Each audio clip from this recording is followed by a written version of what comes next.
Double XL कहानी की शुरुआत में हम राशि त्रिवेदी नाम की एक लड़की को देखते हैं जो एक सुंदर सा सपना देख रही होती है कि वो शिखर धवन के साथ डांस कर रही है। तभी उसकी माँ गुस्से में आकर उसे उठने को बोलती है और उसे जल्दी से तैयार होने को बोलती है, क्योंकि हम देख पाते हैं कि आज सुबह उसे मिलने के लिए लड़के वाले आने वाले हैं। लड़के का नाम है रतन। लड़के से बात करने पर राशि देखती है कि उसका तो कोई फ्यूचर प्लान है ही नहीं, इसीलिए वो अपनी बात सामने रखती है और कहती है कि मैंने मास कम्युनिकेशन किया है, मुझे दिल्ली जाना है जॉब करने के लिए और मुझे स्पोर्ट्स प्रेजेंटर बनना है। पता चलता है कि दोनों ही एक दूसरे को ना कहने वाले हैं और इस वजह से दोनों ही खुश हैं। रतन कहता है कि राशि अपने मम्मी पापा को बता देगा कि उसे राशि थोड़ी हेल्दी लगी। गुस्से में राशि उसे कहती है कि तुम जो समोसा खा रहे हो ना वो भी अनहेल्दी है। और जाते जाते रतन उसे कहता है कि आप जो बनना चाहती हैं उसके लिए आपको वजन तो कम करना ही होगा। ये सुनकर राशि को बहुत बुरा लगता है। इस वजह से राशि की माँ भी बहुत गुस्से में होती है कि लड़के वाले वापस चले गए और वो गुस्से में ये भी कहती है कि दिन भर राशि पराठे खाते रहती है। रात में राशि टीवी में स्पोर्ट्स प्रेजेंटर को देखती है जो बहुत ही फिट लग रही है, एकदम लकड़ी की तरह, जिसे देखकर राशि खुद को आईने में देखती है और उदास हो जाती है। इसके बाद कहानी हमें दूसरी लड़की से मिलाती है जिसका नाम है सायरा, जो एक डिजाइनर है। वो दुकान में कपड़े ट्राई कर रही होती है, लेकिन पहनते समय उसका ड्रेस फट जाता है। वो दुकानदार को बोलती है कि इससे बड़ा साइज दिखाने, लेकिन बदले में दुकानदार कहता है कि एक्सेल से बड़ा हमारे पास और कोई साइज नहीं है। इस वजह से सायरा टेंशन में आ जाती है कि वो आज रात कौन सा ड्रेस पहनेगी, क्योंकि आज रात उसे अपने बॉयफ्रेंड से मिलने जाना है। जिस पर उसकी दोस्त मीरा उसके बॉयफ्रेंड वीरेन के बारे में उल्टा सीधा बोलने लगती है कि वीरेन तो ज्यादा पढ़ा लिखा भी नहीं है, वो तुम्हें डिजर्व नहीं करता, जिस वजह से सायरा गुस्सा हो जाती है। अब रात में तैयार होकर वो वीरेन के साथ पार्टी में जाती है। फिर पार्टी में सायरा को उसके भैया कॉल करते हैं और उसे गुड न्यूज देते हैं कि डिजाइनर ट्रैवल लॉग फंडिंग का इंतजाम हो गया है। और खुशी से पागल होकर सायरा ये गुड न्यूज अपने बॉयफ्रेंड वीरेन को देना चाहती है, लेकिन वो पार्टी में लड़कियों को बात करते हुए सुनती है जो सायरा के मोटी होने का मजाक उड़ाते हैं और सोचते हैं कैसे ये मोटी लड़की को वीरेन जैसा लड़का मिल गया। सायरा ये सब सुनकर उदास हो जाती है और अपना गुड न्यूज वीरेन को सुनाती है उदास चेहरा लेकर।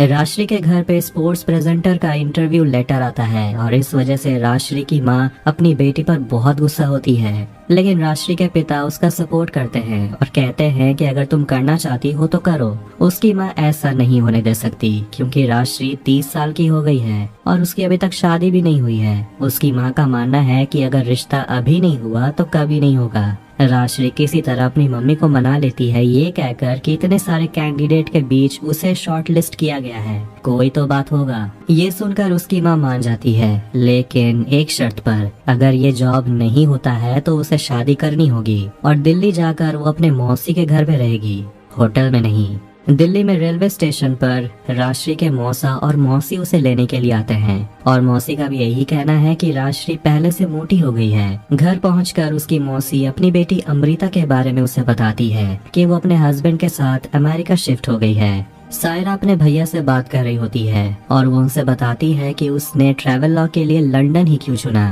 क्योंकि उसके पिता ने भी अपने करियर की शुरुआत लंदन से ही की थी। इसके बाद सायरा जाती है अपने बॉयफ्रेंड वीरेन के घर, लेकिन वीरेन सोच रहा था कि शायद केमिस्ट आया होगा। सायरा पूछती है ऐसा क्यों, तो वीरेन कहता है क्योंकि उसके पेट में दर्द है। तभी उसके घर में एक पार्सल आता है जिसमें पेट दर्द की दवा नहीं कुछ और ही होता है। गुस्सा होकर सायरा उसके घर में एक लड़की को ढूंढती है और गुस्सा होकर वो अपने बॉयफ्रेंड से ब्रेकअप कर लेती है और वहाँ से चली जाती है। राजश्री इमेजिन नेटवर्क नाम की एक कंपनी में जाती है इंटरव्यू देने के लिए और राजश्री वहाँ बाकी लड़कियों को देखती है जो इंटरव्यू देने के लिए आई है और देखती है कि सारी की सारी बहुत ही फिट है। हम सायरा के भाई को देखते हैं जो भी इमेजिन नेटवर्क में काम करता है और वहाँ सायरा को एक शॉकिंग न्यूज मिलता है कि उसके ट्रैवल लॉग को कैंसिल कर दिया गया है, क्योंकि उनके पास कोई डायरेक्टर नहीं है जो सायरा के ट्रैवल लॉग को शूट करे।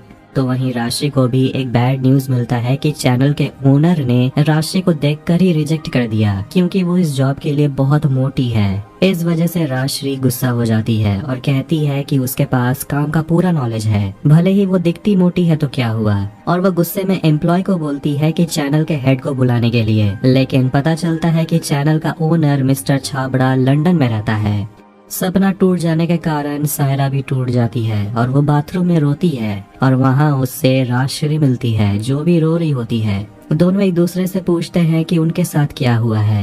राजश्री उसे दिखाती है अपना स्पोर्ट्स प्रेजेंटर का वीडियो जिसे वो खुद डायरेक्ट भी की है और ये देखकर सायरा उसे पूछती है क्या तुमने सच में इसे डायरेक्ट किया है, और वो राजश्री से कहती है उसके साथ काम करने के लिए, और अगर वो सायरा के साथ काम करती है तो उसे वापस जाकर किसी से शादी तो नहीं करनी होगी। जिसके बाद सायरा को उसकी डायरेक्टर राजश्री मिल जाती है और उसका कैमरामैन भी वहाँ आता है जो है श्रीकांत। उसके बाद तीनों आखिरकार लंदन पहुँचते हैं और एयरपोर्ट पर उन्हें पिक करने के लिए आता है जोरावर रहमान जो उन्हें घर में लेकर जाता है सेटल होने के लिए, जहां सायरा और राजश्री एक ही कमरा शेयर करते हैं। चारों निकल जाते हैं लंदन घूमने के लिए और शूट करने का लोकेशन ढूंढने के लिए। रात में एक बार में राजश्री जोरावर को बताती है कि असली में एक स्पोर्ट्स प्रेजेंटर बनना चाहती थी और जोरावर उसका टैलेंट देखकर हैरान रह जाता है और सोचता है कि तुम्हें किसी ने सिलेक्ट क्यों नहीं किया। अगले दिन शायरा का ट्रैवल लॉग स्टार्ट होता है जिसके लिए मॉडल्स का जुगाड़ जोरावर करता है। वीडियो देखकर सायरा बहुत खुश होती है क्योंकि काम बहुत अच्छा हो रहा है। तभी जोरावर आकर एक खुशखबरी देता है कि उसने कपिल देव को मनाया है राजश्री से मिलने के लिए ताकि वो उसका इंटरव्यू ले सके। अगले दिन सायरा इंटरव्यू के लिए राजश्री को तैयार करती है, जिसके बाद कपिल देव उससे मिलने आते हैं और राजश्री कपिल देव का इंटरव्यू लेती है और इंटरव्यू बहुत ही अच्छा जाता है क्योंकि कपिल देव राजश्री को कॉम्प्लीमेंट करते हैं कि उसने बहुत अच्छा इंटरव्यू लिया और आज जैसा मजा उसे पहले कभी नहीं आया। अब इस मोमेंट को वो चारों बार में जाकर सेलिब्रेट करते हैं। चारों जमकर ड्रिंक करते हैं और जब चारों पीकर बाहर निकलते हैं तो उन्हें इमेजिन नेटवर्क चैनल का ओनर मिस्टर छाबड़ा मिलता है और राजश्री और जोरावर इंटरव्यू वाला क्लिप श्रीकांत के लैपटॉप से निकालकर पेन ड्राइव में मिस्टर छाबड़ा को दे देते हैं। लेकिन फिर पता चलता है कि जो क्लिप जोरावर ने कॉपी किया था वो तो इंटरव्यू वाला था ही नहीं। लेकिन इस बात से राजश्री को ज्यादा फर्क नहीं पड़ता। उसे दुख इस बात का है कि जब उसकी मम्मी ने उसे कॉल किया था तो उसकी मम्मी ने राजश्री से कहा कि तुम्हें जल्दी एक लड़के से शादी कर लेनी चाहिए और ये लड़का तुम्हारी तरह हेल्दी है। उसकी माँ को इस बात से फर्क पड़ता ही नहीं है कि उसकी बेटी ने कपिल देव का इंटरव्यू लिया, जिस पर सायरा कहती है कि चाहे कुछ भी हो जाए हम बस लोगों से यही कहते रह जाते हैं कि हमें एक्सेप्ट कर लिया जाए, ऐसा होता क्यों है। इसके बाद दोनों पेट भर के खाना खाते हैं और दोनों सायरा के स्कूल के बाहर बैठे होते हैं और सायरा बताती है कि जब वो छोटी थी तब उसे पता चला कि उसके पिता गुजर गए और 2 साल के बाद सायरा भी अपने भैया के साथ और अपनी मम्मी के साथ लंदन को छोड़कर इंडिया शिफ्ट हो गई और इंडिया आकर भी सायरा के अच्छे दोस्त नहीं बने, इसलिए वो खाना को ही अपना दोस्त बना ली। इस बारे में दोनों एक दूसरे से बात करते हैं कि कैसे जब दुनिया ने साथ नहीं दिया तो दोनों ने खाना को ही अपना साथ ही बना लिया। और स्कूल के सामने खड़े पेरेंट्स को देखकर दोनों कहती हैं कि आखिर इनमें से ऐसा कौन है जिसका फिगर परफेक्ट है, चाहे तो इनमें से कोई भी मॉडल बन सकता है, परफेक्ट फिगर की जरूरत क्या है। जिसे सुनकर सायरा को एक आइडिया आता है कि वो अपने ब्रांड के कपड़े सभी पर देखना चाहती है, सिर्फ मॉडल्स पर ही नहीं। चाहे वो बस ड्राइवर हो, स्कूल की टीचर हो, मोटी हो या पतली हो, फर्क नहीं पड़ता। जिसके बाद वो लोग शूटिंग करना फिर से स्टार्ट करते हैं और इस बार सिर्फ मॉडल्स ही नहीं डिजाइनर कपड़े हर फिगर की लड़कियों पर होता है। और तभी अचानक से शूटिंग करते वक्त सायरा के पैर में मोच आ जाता है और हॉस्पिटल में सायरा को उसका एक्स बॉयफ्रेंड वीरेन का कॉल आता है, लेकिन फोन जोरावर उठाता है और वो वीरेन को खड़ी कोठी सुनाता है और उसे फोन रखने को बोलता है। जोरावर सायरा से कहता है कि मैं तुम्हारा एक्स बॉयफ्रेंड जैसा नहीं हूँ।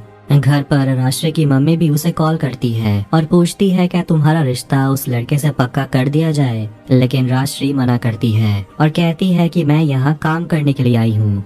लेकिन उसकी माँ बात को समझती नहीं और राजश्री गुस्से में फोन काट देती है। श्रीकांत राजश्री से कहता है कि हमें कपिल देव वाला इंटरव्यू इंटरनेट पे अपलोड कर देना चाहिए, लेकिन राजश्री मना करती है क्योंकि ऐसा करने पर वो फिर से उम्मीद लगाएगी और उसका उम्मीद फिर से टूटेगा। वापस इंडिया जाकर शादी करना ही ठीक होगा। श्रीकांत भी अपनी दुख भरी कहानी शेयर करता है कि कैसे वो जब अपना पहला प्रोजेक्ट एक वाइल्ड लाइफ डॉक्यूमेंट्री शूट कर रहा था, उस डॉक्यूमेंट्री को देखने से पहले ही उसके पिता उसे छोड़कर चले गए और वो राजश्री को बोलता है हार नहीं मानने के लिए। अब अगले दिन आखिरकार सायरा का ट्रैवल लॉग खत्म होता है, जिसे देखकर वो बहुत खुश होती है। अब परसों वो सभी इंडिया निकल जाएंगे और जाने से पहले जोरावर उन सभी को अपने घर पर आने के लिए बोलता है। सायरा, राजश्री और श्रीकांत जोरावर के मम्मी से मिलते हैं और सभी बैठकर बातें करते हैं। तभी राजश्री को मिस्टर छाबड़ा का कॉल आता है और राजश्री ये सोचती है कि उनके पास तो गलत वीडियो चला गया। तो उसने मुझे कॉल क्यों किया है। तभी मिस्टर छाबरा बताते हैं कि उसने कपिल देव वाला इंटरव्यू देखा जो उसे बहुत पसंद आया और वो चाहते हैं कि राजश्री उनके चैनल के लिए काम करे और उनका अगला क्रिकेट शो होस्ट करे। और पता चलता है कि इस वीडियो को ऑनलाइन किसी और ने नहीं बल्कि श्रीकांत ने डाला था।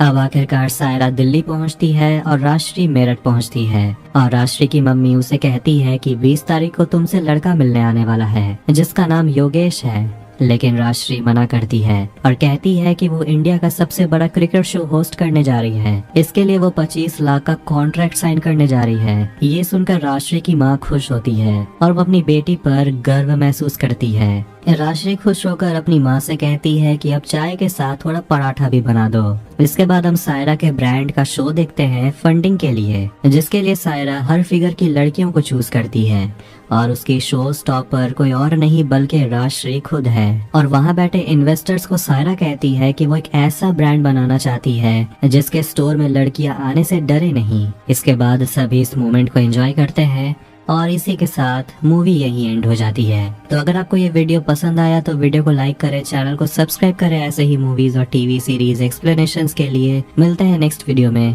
Take care.